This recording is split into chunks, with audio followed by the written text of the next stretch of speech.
Alright guys, so last video of 2022, I think. So today I am doing a 2-year review of my 2017 BMW M3 competition. So I watched a bunch of these videos when I was shopping around for my M3, and I figure as the last of these cars have come off of leases and finance turns, and the G8X cars are well into production at this point, the F8X used market will be around for a really long time. So I wanted to throw in with a review of this car of my own. Before we get into the review, quickly go over the sort of conditions under which I typically drive this car. So this is my daily driver.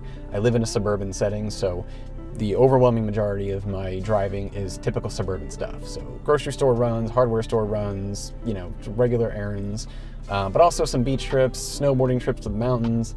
A couple months ago, did a 9-hour each way drive to Tennessee. So it has been on a couple of long road trips. Every once in a while, some city driving, spirited back road runs when I get the opportunity, or if I get a nice big wide open road and can punch it a little bit, definitely. But I have not yet tracked this car, so I don't have any experience at the track yet, hopefully soon. But there is a lot of great content out there for people who do track their F8X cars if you are interested in that. So I'm gonna break this down into 4 parts of what I'm calling the spec scale. So style, performance, economics, and convenience. It's actually gonna say usability, but didn't really work for the acronym. Like Pews doesn't really roll off the tongue quite as good as spec does, so we're going with spec scale. So, all right, well with that, let's get into it. 2-year review, 2017 M3 competition. All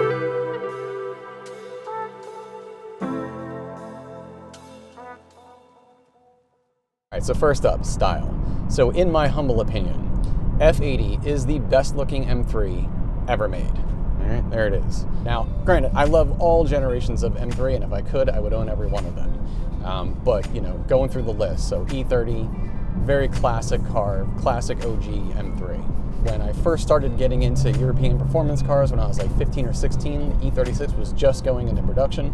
That being said, to me, when I think of like iconic M3, it's E36, that, slightly raised spoiler, techno violet purple. So I think Matt Morman from Obsessed Garage's E36. That car is like iconic M3 to me, which is probably the case for anybody who really, got into cars around a time where whatever was like the current model. But regardless, if you line up all of them, that one I think is just like M3. I'm old enough to remember when the E46s came out, people didn't like the fact that they looked too much like a Honda Civic. They didn't like the idea that their expensive, BMW too closely resembled a budget Japanese sedan. So, but nonetheless, I still think those are insanely beautiful cars. All right, so the E9X. Now, those cars, to me, I feel like, every other generation of M3, the next era is pretty different than the one before it, but I feel like the E9X and the F8X are like the F8X is like an evolution of the E9X. They're like brothers in a way. But even those cars, I think that something about the angle, like the slope angle going from the hood transitioning to the front end, it's like too gradual or something. Something about that front end just never really sat well with me. That, and I think the kidney bean grills are a little bit too small, but otherwise, phenomenal car. I hope to own one someday. And even the G8X cars, I love those cars. My only gripe with that, to a degree, is that I feel like with those, they really kicked up the aggression. I mean, G8X cars are just really mean looking. But I feel like in doing so, you've kind of dialed back on the sexiness in order to up the aggression level. So, sexiness from a car coming from a lot of the curves and everything, and the aggression coming from the more harder edges and lines and sharp corners. And the G8X has that in droves. But again, I think when you make cars more aggressive like that, you lose some of the sexiness in the transition. And so I think that the F8X is the perfect balance of sexy and aggressive. It has all the curves, but also has, the hood bulge, the sort of bigger rear fenders, the dual lines that come down the side of the hood, sort of that like upside down check mark from the front quarter fender panel that drives, across the doors and everything. So yeah, I feel like the F80, F82 is just a really, really good balance of those two characteristics. Now, if I had to issue a complaint of some kind, it would definitely have to point out the spoiler. I don't know what they were thinking with the spoiler. Actually, the M4, I kind of love how the trunk has that sort of slight bowing to it, but the F80 being flat straight across and they just put on that tiny little spoiler, I don't know, I don't love it. So if you get an F80, highly recommend the first thing that you do is change out that spoiler. I know they can't come from the factory with like a high kick, super aggressive, whatever, but still, just, we could do better than that. Now, as far as the interior goes, I don't really have much to compare it to because F80 is really the only M3 I've ever been in. But I can say that the interior, it's pretty luxurious, I think. I think all of the components in here, like everything just feels well made. I think everything, it doesn't feel like cheap plasticky buttons or anything. I think everything feels like it's got like a solid click to it. The leather, everything in the leather feels good. This one happens to have the extended leather with the leather dash, and it all just feels like pretty well made.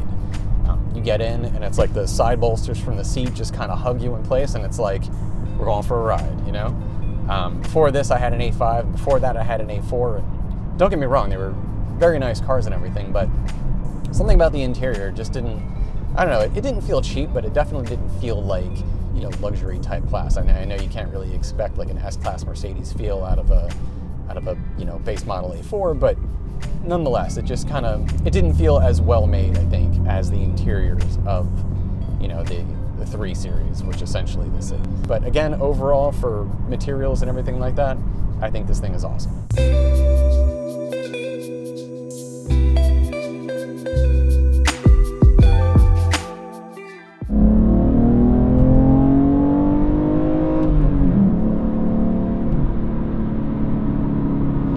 Never gets old. All right, so next up, performance. So, car is fast, really fast. I mean, there's a lot of other cars faster than it, but since we're talking about the F80, it is fast.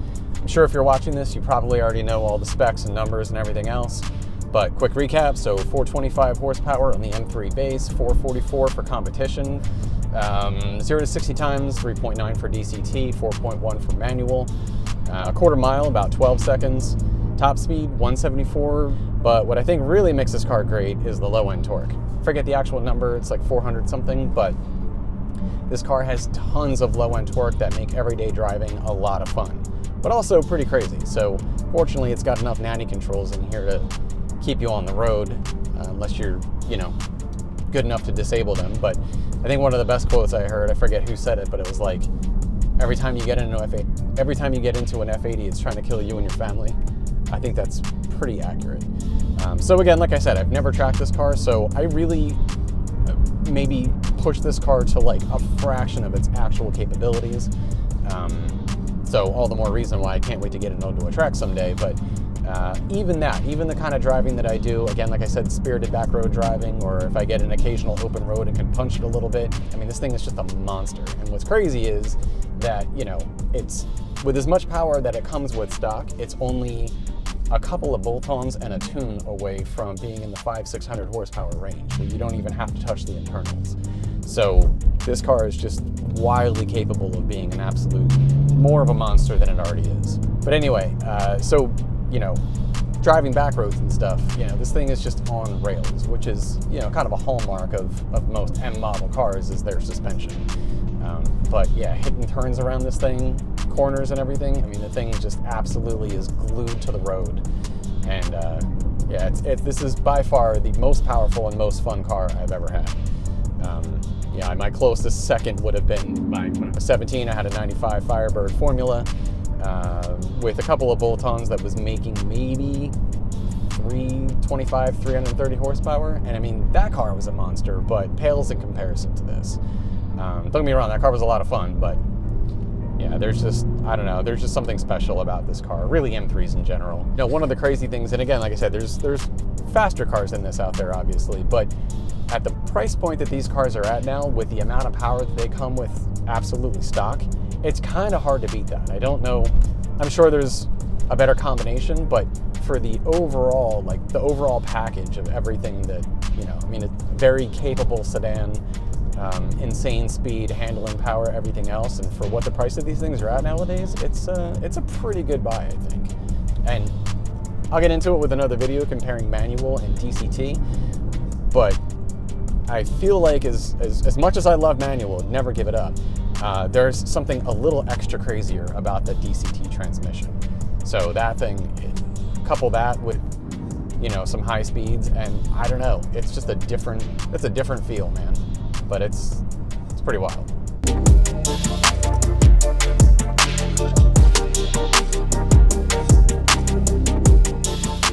Next up, economics.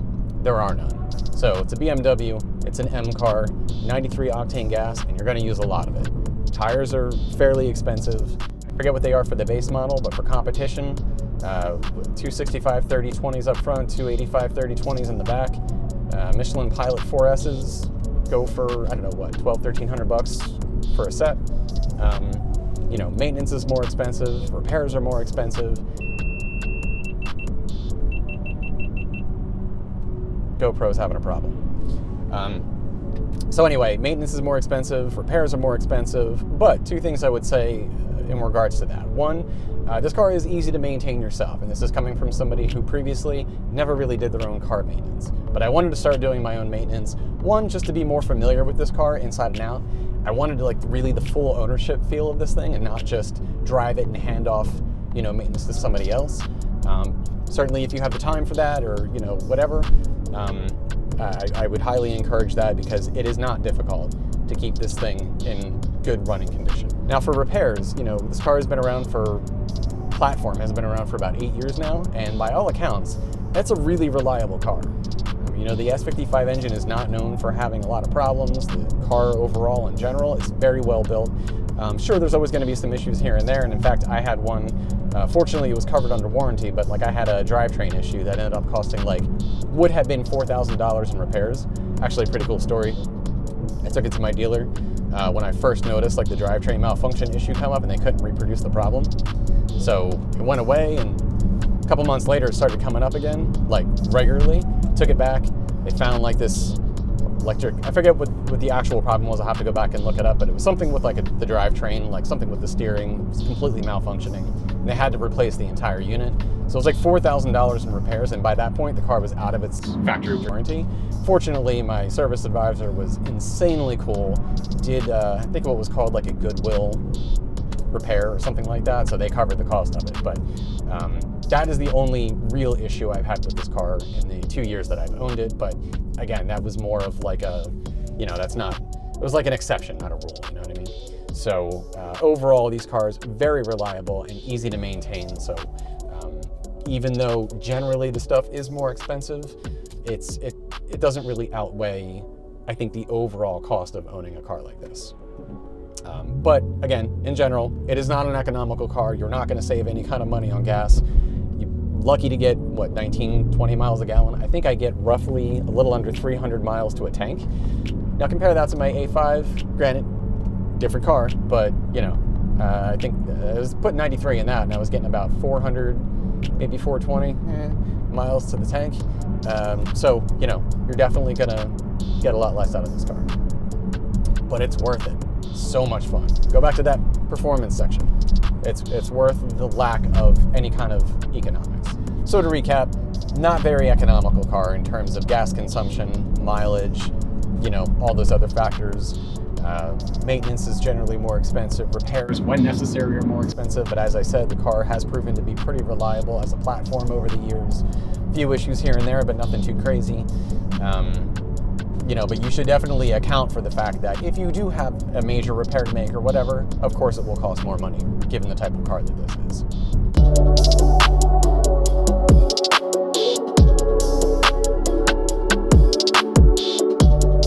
And finally, convenience. So this is sort of the catch-all category for the ability to use this car as a daily driver and do all of your regular routine stuff. At the end of the day, it's a sedan. It really can do everything else like a regular sedan would do. So fold down the back seats, you can fit plenty of stuff in there. See for reference, our 6-foot Michael Myers that we picked up from Lowe's as a Halloween decoration. Had no problem getting him in. Granted, he had to rest on the armrest a little bit, but still, 6-foot Michael Myers fit right in. Snowboards, my son and I go snowboarding all the time. Easy enough to fit in both of our boards, bags, and gear and everything else. Now, by the time I got mine, my son was already well into his teens, so no use for a child seat, but you'll find plenty of videos of people who have them in the back of theirs. Fairly large grocery store runs, or Costco/BJ's, stuff like that. Yeah, I mean, the only thing is that if you live in the Northeast, I guess if you want to talk about drivability in bad weather. Personally, I don't really drive in snow. If it snows out, I'm parking this thing in the garage. My wife has an SUV. We'll take that out if we have to go anywhere. But, you know, you'll see plenty of videos of people driving these things in snow, you know, going crazy on back roads and stuff. Not really for me, but it can be done. Get a good pair of snow tires and use a little, you know, driving caution, and you can easily drive this thing in the snow despite being, you know, tons of power and rear wheel drive. And even for long distance drives, right? So like I said, recently we went to Tennessee, which was about a 9-hour drive each way, and no issues in this car. Now granted, I have kind of bad posture and I tend to slouch in my seat a little bit, which isn't great for your lower back, but if you do sit in the seats properly, they're very comfortable. And like I said, I love the side bolsters that kind of just like hug you in place and let you know that, you know, you're getting ready to go on a fun ride. But for long distance trips, throw everything in comfort, it's like you're driving on air. Really, the suspension with this thing is fantastic and is perfectly capable as a daily driver, absolutely.